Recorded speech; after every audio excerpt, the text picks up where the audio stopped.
directores que buscan historias y hay otros que dejan que las historias los encuentren. Su cine nace de una observación paciente, de un ojo que sabe escuchar tanto como mirar. Entre lo íntimo y lo social, sus relatos revelan un país complejo, Hecho de contradicciones, sueños y cicatrices. con sensibilidad y fuerza, ha construido una obra que dialoga con el presente. Y proyecta nuestra identidad hacia el mundo. Hoy, en los Storytellers, nos acompaña una voz esencial del cine boliviano.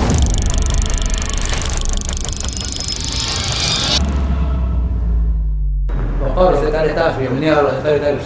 Bien, gusto de conocerte, Tessa. Gracias por la invitación. Yo feliz de venir a charlar como un ratito. Hay una admiración de tiempo ya por su persona. Muchas gracias. Feliz además de estar aquí con mis amigos de tantos años que están proponiendo este nuevo espacio que fue buena cosa. Okay. Empecemos directamente entonces. Qué raptes.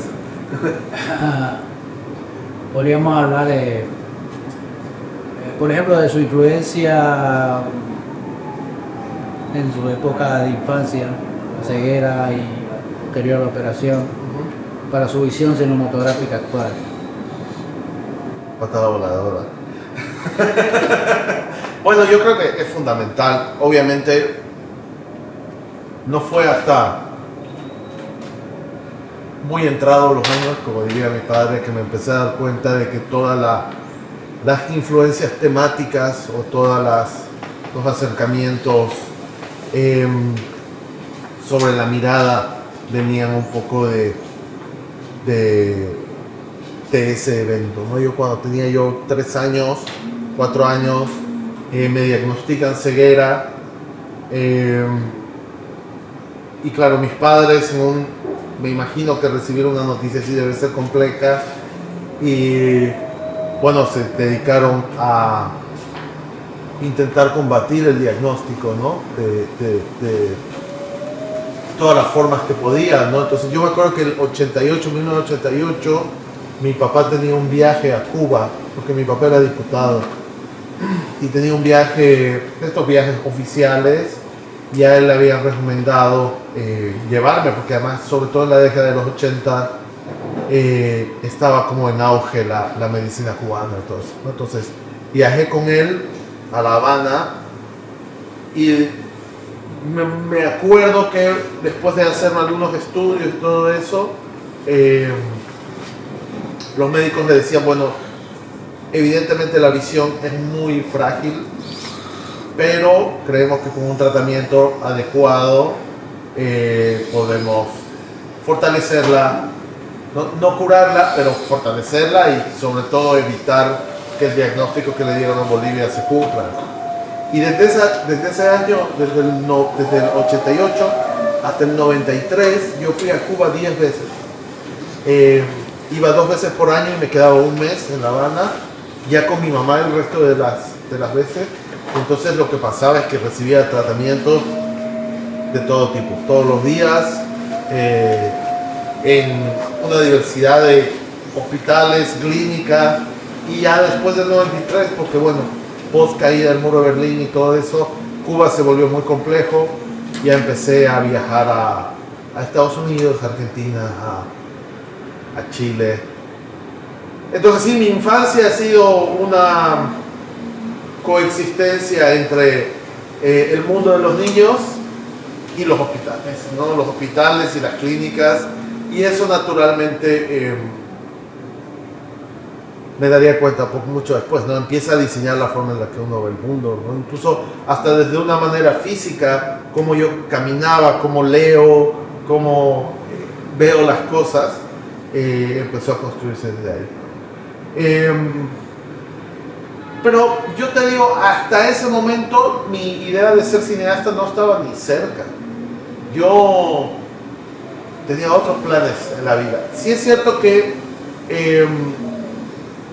yo siempre he sido muy amante de la lectura. Yo desde muy niño leía mucho y sobre todo soy muy amante de la ficción, de las historias. Vengo de una familia con mucha tradición oral, con mucha capacidad de tradición oral.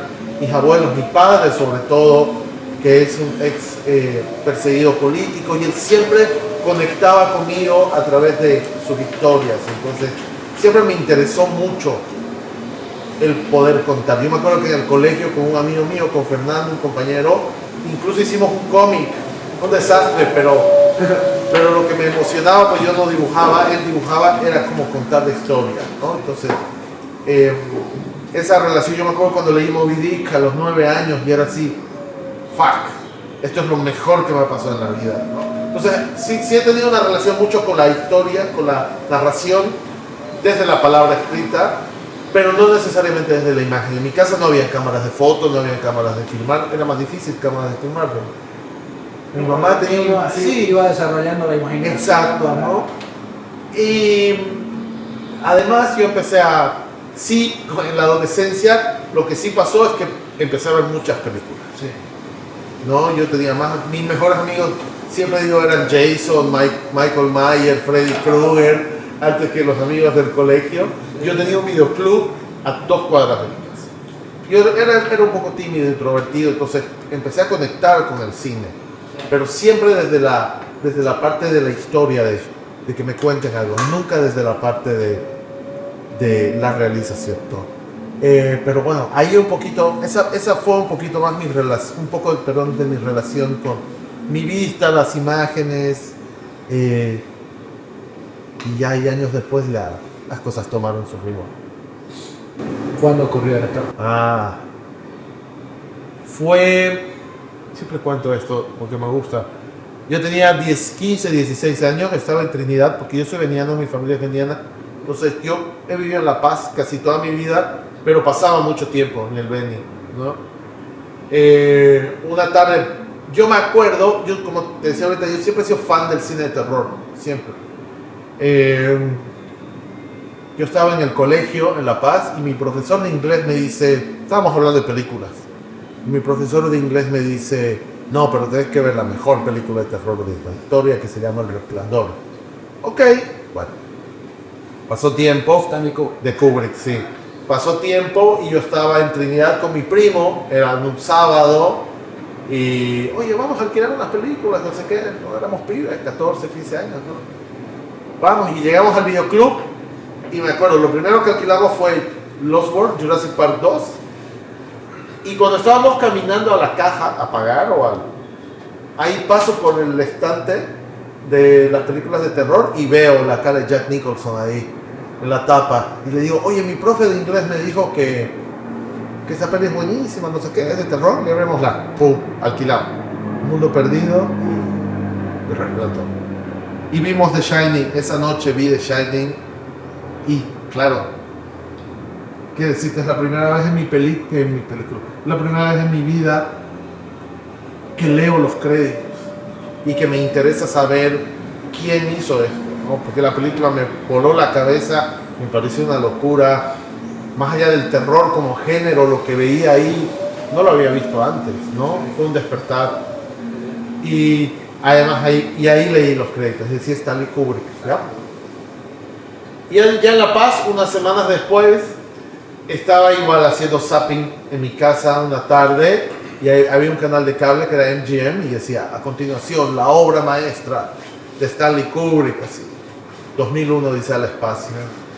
Y yo así conecté y dije, wow, y es muy chistoso porque 2001 es una película que fue hecha para verse en la pantalla más grande que exista, ¿no? Pero yo la vi en mi televisión de 14 pulgadas y fue un trip tremendo, no entendía nada, pero había algo ahí emocional, simbólico, visual, estético, que me hipnotizaba, ¿no? Y fue una locura. Y después fui al colegio y fui súper emocionado, así como, brother, mira, vi una película súper loca, se llama 2001 Odisea al espacio, y un chico de la pro me dijo, viejo, pero tienes que ver la mejor película.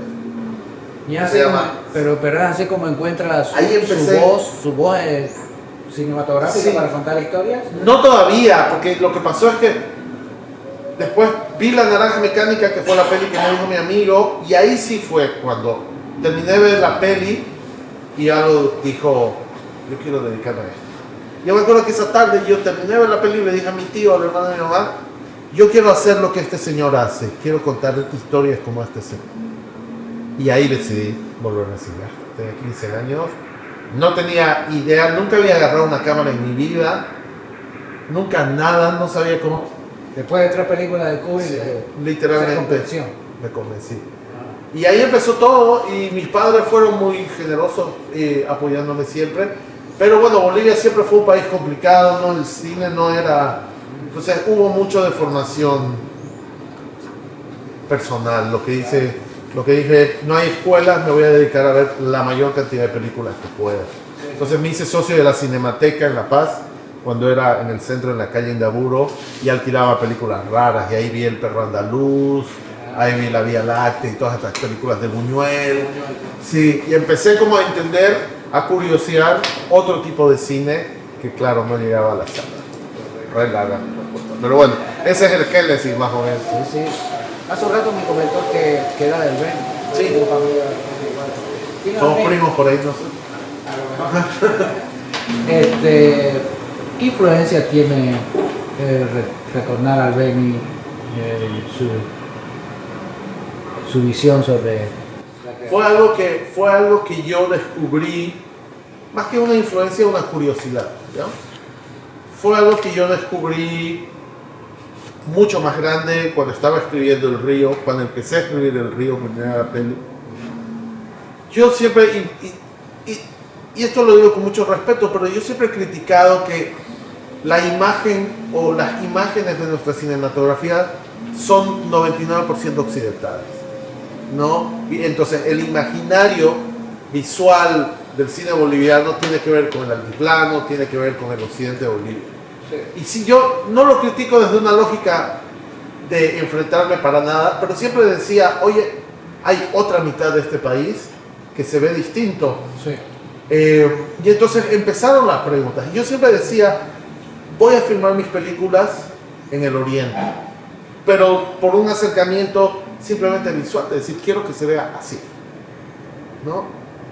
Y cuando empecé a escribir El Río, yo me acuerdo el primer tratamiento del Río era este chico que venía a Santa Cruz a conocer a su padre y sus primos lo llevaban a bolichear una noche, lo llevaban a un prostíbulo y se enamora de una prostituta. Y ese fue el primer tratamiento de la peli.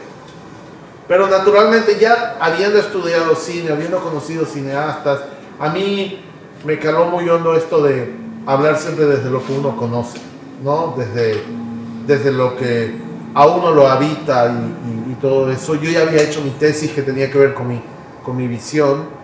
Ahí fue cuando dije, no, yo tengo que hablar no puedo hablar yo de un mundo que no he habitado ni conozco, ¿no? Porque voy a caer en una superficialidad que no me interesa. Y ahí cuando dije, ok, tengo que volcar esta película hacia contextos que loco, hacia mi familia, hacia el Beni, y ahí es cuando decidí reescribir la peli, llevarla al Beni y enfrentarme, digamos, con situaciones y comportamientos que, claro, formaban parte de mi cotidianidad, pero cuando les prestas más atención, cambian un poco de significado. Sí, pero el Río, ¿cómo articula el choque el urbano con lo amazónico y la violencia subyacente? Yo siempre digo que El Río es una observación, ¿no? Incluso la película está filmada como una observación. Y Sebastián, el protagonista, que es este chico que llega de la ciudad trayendo la modernidad o el conocimiento de la ciudad, se enfrenta a un mundo del que no tiene idea. Entonces, cuando él llega a este lugar del que no conoce nada, solo le queda observar. Y eso sí es como parte de mi experiencia personal, ¿no? Yo siempre llegaba a Trini y era el chico de La Paz y no sé qué, pero la verdad es que no tenía ni idea de lo que pasaba ahí. Entonces creo que cuando uno no sabe algo o no conoce algo, lo que mejor queda es sentarse y observar, ¿no? Y entonces por eso digo que la peli es una observación del entorno, de los personajes y de los comportamientos tóxicos que surgen en estos contextos, que como te decía, que están naturalizados, son cotidianos, hasta que alguien les presta atención, ¿no? Algo que a mí me gusta mucho del cine es que algo que puede parecer intrascendente adquiere significado cuando uno decide encuadrar. Por eso yo siempre digo, encuadrar es un acto político, ¿no? Y no político partidario, sino es una decisión consciente. Yo pongo la cámara y decido un encuadre y un lente políticamente por algo, ¿no? Entonces hago presente aquello que la imagen va a regalar, ¿no? Entonces tiene que ver con eso, ¿no? ¿Y hay algo autobiográfico o una relación familiar en tu vida? No necesariamente. Justo anoche hablábamos de esto con un amigo cineasta también. A mí una de las cosas que más me gusta es el concepto de la metáfora, ¿no? El guionista de Taxi Driver, Paul Schrader, él siempre habla de cómo utilizar las metáforas para contar, ¿no? Él dice, cuando él escribió justamente Taxi Driver, él quería escribir una peli sobre la depresión de los veteranos de la guerra de Vietnam que volvían a Estados Unidos y no encontraban sentido en sus vidas, ¿no? Y él decía, yo no quería hacer una película sobre eso. O sea, quería hablar de eso, pero no quería que la peli sea eso. Y él cuenta que una vez estaba en Nueva York yendo justo en un taxi y él dice, claro, esto es, ¿no? El taxi es el ataúd de acero donde ahora habita este personaje. Y entonces él habla mucho de la metáfora. Es decir, que nuestro trabajo como guionistas es de encontrar metáforas. Y eso me parece alucinante porque nos permite hablar de todos los temas, contar todas las historias, pero siempre jugando al poder de la ficción, ¿no? Lo que te decía, o sea, cuando yo tenía 9 años, Lo subyacente, ¿no? claro, y leí Moby Dick, que era así la mejor novela de aventuras, de piratas, de marineros, calamares gigantes, cruzar el mundo era aventura. Pero cuando volví a leer Moby Dick a mis 30 años, digo, esta es una novela, una historia sobre la identidad, sobre el poder, sobre nuestra urgencia de dominar la naturaleza. Entonces creo que El río es una metáfora. El río, 98 segundos, Lemu, la nueva peli que filmé, son metáforas que me ayudan a mí a transitar, digamos, sí, cosas personales y sobre todo formas de entender mi mundo y mi vida, ¿no? Pero no son necesariamente autobiográficas. Tú me puedes decir que sí, porque al final la biografía lo es todo, no es simplemente una sucesión de hechos, sino también tiene que ver con nuestra forma de entender el mundo, ¿no? Entonces, como un juego. ¿Y en qué medida el guión es motor de identidad en el desarrollo de las historias? Bueno, bro, a mí me encanta el guión.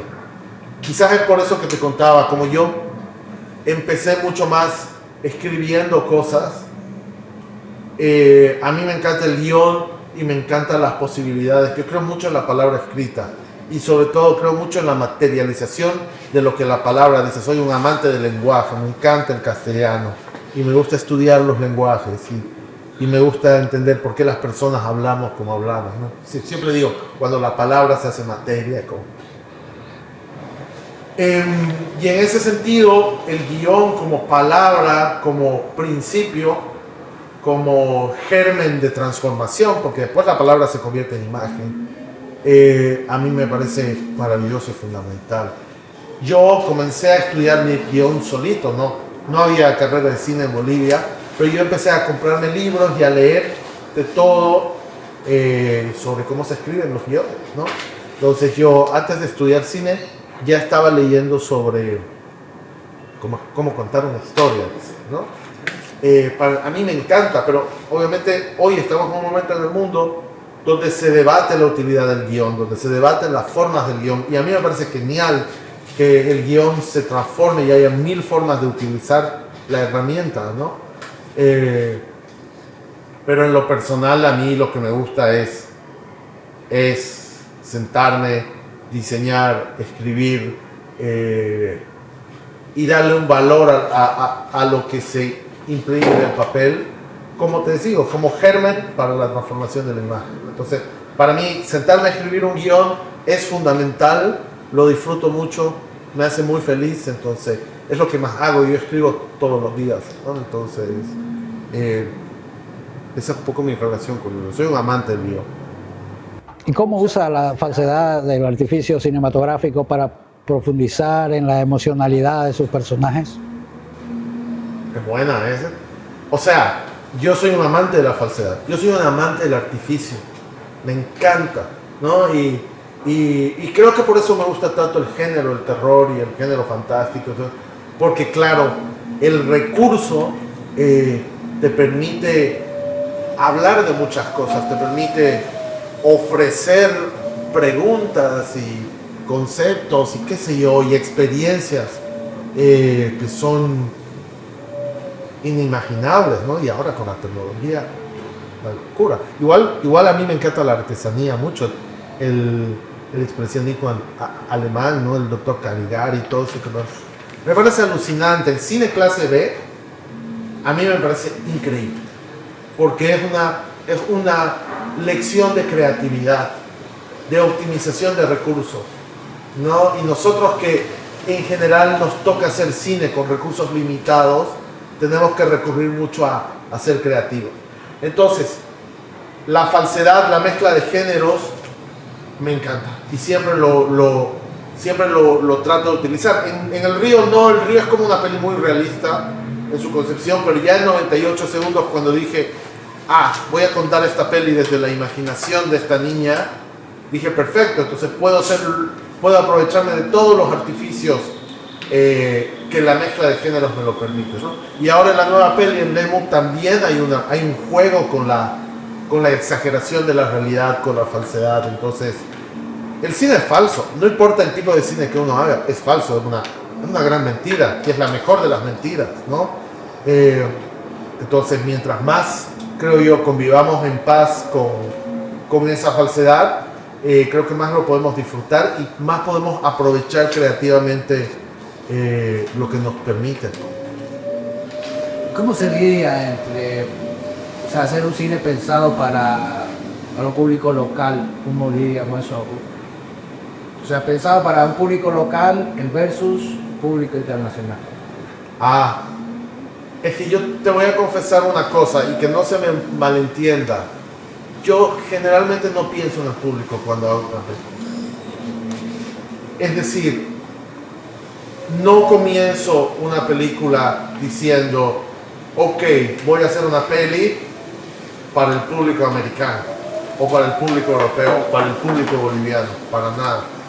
Mi forma de abordar las películas y los guiones es que yo siempre digo que hago cine un poco como una especie de terapia personal o de autosanación. Yo empiezo a escribir las películas desde aquellas cosas que me afectan a mí y con las que no puedo lidiar de otra manera. Entonces, a través del cine que empiezo a buscarme mis propias respuestas. Entonces, yo escribo películas pensadas para mí y sé que esto puede sonar mal al comienzo, ¿ya? Pero yo creo que es la única forma en la que yo pueda ser un cineasta honesto en mi planteamiento y sobre todo en mi propuesta de diálogo, porque sí que me interesa que después la gente vea la peli y que converse conmigo. He tenido experiencias preciosas. A mí una de las cosas más lindas es cuando fui a mostrar El Río al Festival de La Habana. Terminó la función y se acercó una señora que tenía 85 años y me dice, era la edición 40 del festival, y me dice, Juan Pablo, yo he asistido a los 40 años del Festival de Cine y esta con seguridad es la peli que más me ha gustado. Por esto y por esto. Entonces vos decís, wow, este es un regalo de la vida, porque mi curiosidad, mi introspección pudo conectar con alguien. Eso sí lo agradezco y eso sí me interesa. Y yo siento que mientras más honesto pueda ser con mi reflexión personal, más real es mi propuesta de conversación contigo como espectador. Igual vos me podés decir autorreferencia, película de mierda, está todo bien, porque de esas cosas, esto es parte de eso, es así, y yo no tengo problemas con esas cosas.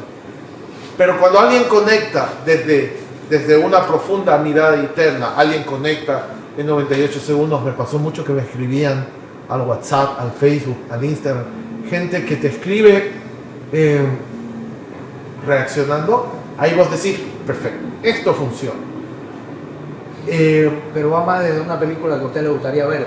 Exacto, yo firmo las películas que a mí me gustaría ver. Tarantino también lo dice, ¿no? Tarantino es el que dice, haz la película que nunca se ha hecho y que tú quieres ver, y hazla tan personal que te dé miedo, ¿no? Entonces, A mí me gusta esa idea, a mí me gusta obviamente no es fácil, uno dice hasta dónde puedo llegar, qué tan cerca puedo llegar no sé, del dolor, de la emoción, de lo que sea, pero creo yo que es lo que me motiva hasta el día de hoy.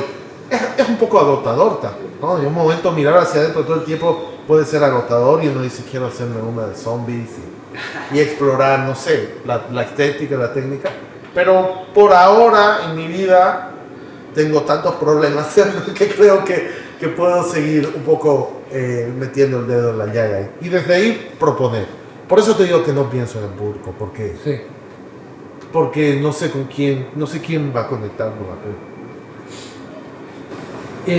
¿Y usted puede apreciar alguna homogeneización del lenguaje que local y cinematográfico hacía? Lamentablemente sí. Y no local, sino global. Yo soy muy chapado a la antigua, yo soy muy crítico Pero eso evita la diversidad de esto. Sí, total. Por eso, yo soy muy crítico con la homogeneización de lo que está pasando ahora. O sea, ahora los servicios de streaming están definiendo las estéticas y las formas en las que vemos el mundo.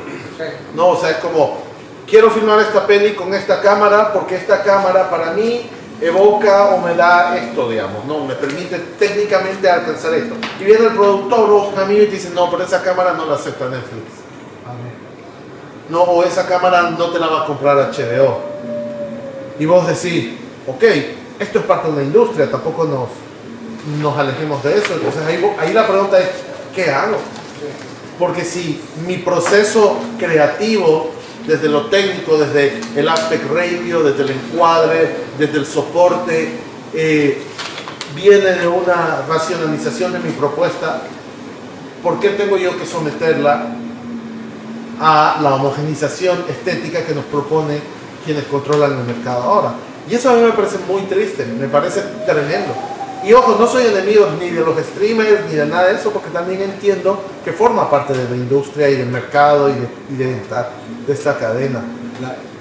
Pero hay una dictadura estética, los streamers y temática.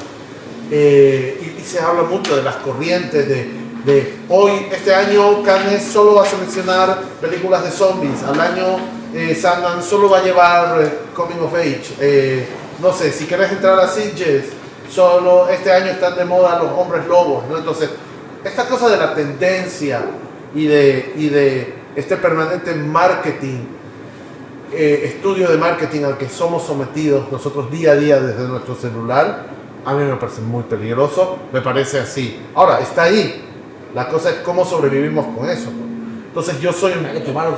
Hay que tomarlo, hay que estudiarlo, hay que conocerlo y hay que ver, hay que entender las señales de alerta.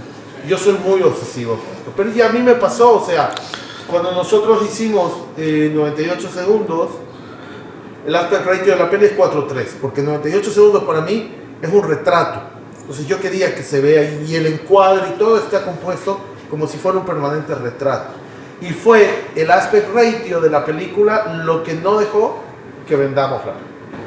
Por llevarla en 4:3. No por llevarla en 4. Entonces han habido agentes de venta y streamers que nos dijeron queremos la peli, pero hay que volverla a 16 cuadros. Y por suerte yo soy muy privilegiado. Yo trabajo con Paola González, que es una artista, una cineasta que ve el cine como yo. Entonces, y que entiende el cine como yo. Y por eso llevamos 13 años trabajando juntos. Y ahí nos sentamos a conversar y dijimos, pero la peli no es eso, la peli es esto. Y ahí uno asume su decisión.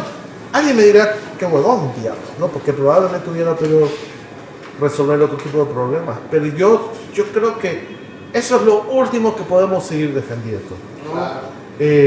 Y yo creo que hay que pelearlo, ¿no? Imagínate que a Da Vinci le hayan dicho, me gusta la última cena, hacerla vertical, ¿no? Y no me estoy comparando con Da Vinci, pero para nada, ¿no? Pero digo, es terrible, ¿no? Que el cura le haya dicho, no, mejor vertical, ¿no? Va a pegar más con los feligreses. No puede ser, ¿no? Entonces creo que tenemos que ser muy críticos y estar muy atentos con... Pero ¿qué tiene que ver tiene que ver directamente con lo que uno está contando? Pues? Si la película se va a grabar en 16 milímetros, hay que hacerla en 16 Absolutamente. milímetros en vez de 35. Y tenés que ser muy honesto como creador con vos mismo.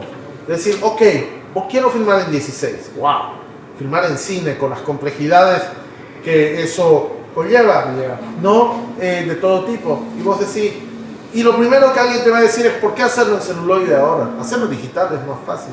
Bueno, lo que te corresponde a ti, creo yo, es responder a esa pregunta. ¿Por qué hacerlo en celuloide? Por esto, por esto, por esto. Y si tu productor, productora, si tus socios, si tus compañeros, amigas, amigos, quienes van contigo en la experiencia de hacer una película lo entienden, lo van a defender contigo y las cosas se logran, ¿no? Entonces,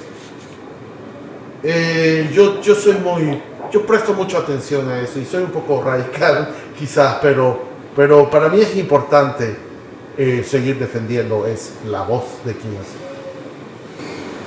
Y ahora, ¿qué narrativas regionales, o sea, más allá de los centros culturales, le interesa representar para ampliar el imaginario latinoamericano? ¿Qué narrativas Regionales. regionales? Sí. Yo siempre digo contar desde tu lugar. No, yo creo que nacimos en un lugar y habitamos un lugar por una razón. No sé si te ha pasado de esto de cuando la situación está muy crítica en tu país o en tu ciudad y decís, mierda, ¿por qué no nací en Suiza? ¿No? Donde todo parece funcionar bien, ¿no? Sí. O ¿por qué no nací en Finlandia? Yo creo, mi padre siempre dice, ¿no? Uno nace donde tuvo que nacer, Sí. con las cosas buenas y con las cosas malas. Sí. Entonces yo creo que narrar desde ahí naturalmente amplifica el imaginar. Sí. No, yo creo que Sí, entiendo. Yo creo los que cineastas bolivianos tenemos que narrar desde nuestra bolivianidad y que no se malinterprete. No estoy diciendo contar historias criollas y nada de eso, pero narrar desde tu experiencia con el mundo, desde tu forma de hacer cine en el lugar. Y seguro que un cineasta mexicano o una cineasta guatemalteca o una cineasta peruana tendrán una construcción estética, narrativa, discursiva, simbólica muy propia desde el Perú o México, de donde estés, ¿no? Entonces yo creo que eso, narrativas latinoamericanas siempre tiene que ver con tu forma de ver el mundo, tu forma de entender el mundo. Y eso también es político, ¿no? O sea, ver más allá de la autorreferencia, digamos, de decir yo soy así, sino cómo es mi relación con los demás. ¿Cómo son las relaciones de poder en mi país? ¿Cómo son las relaciones de género en mi país? ¿Cómo son las relaciones laborales en mi país? ¿Por qué pasa esto? ¿Por qué pasa esto? Creo que esa es la clave para conectar. Yo siempre creo que si un cineasta o una cineasta te habla con honestidad, la conexión es inmediata. ¿Por qué? Que la estética no sea lo que más te guste. Pues. Yo siempre digo narrar desde el lugar donde estamos, sin ejercer juicios de valor. Porque para mí hay una diferencia. O sea, yo no puedo hacer una película diciendo, voy a hacer una película así porque odio esto, porque esto. Sino, nosotros somos observadores, nosotros tenemos que plantear preguntas. Y cuando contamos una historia desde lo nuestro, tenemos que abrazarlo todo, lo bueno, lo malo, lo que criticamos, lo que admiramos, y entenderlo todo sin una lupa moral. Sí. Y decir, yo observo y planteo esta pregunta. Para mí eso es fundamental. Muy bien, y hablando de cine fantástico, ¿cómo se equilibra lo sobrenatural con lo real? Me encantan los fantasmas y he visto un montón. No, lo que tiene el cine fantástico es que, de nuevo, vuelvo a esto de la falsedad, es que, y a la metáfora de Schrader, es como el cine de fantasía, el cine de género te permite hablar de muchas cosas. El cine de terror de los finales de 70s, 80s en Estados Unidos, Carpenter, Wes Craven, es uno de los cines más políticos. Porque empieza a hablar de la sociedad americana, porque empieza a hablar de la disrupción de estas sociedades perfectas. Vos vivís en un suburbio de Los Ángeles con tu esposo, tus hijos y tu perrito, vas a trabajar hasta las 5, todo está bien, el sistema funciona, el capitalismo funciona, y de pronto te pongo un asesino serial que se meta a tu casa y vamos a vamos a interrumpir esa idea de sociedad americana. Entonces, eso es muy político. El cine de zombies. George Romero empieza a hacer, cuando él hace La Noche de los Muertos Vivientes, Romero dice, el zombie es el ser humano de la actualidad, el que ya no piensa, el que solo actúa por instinto, el que solo quiere comer, comer, comer y comer. Me parece muy político.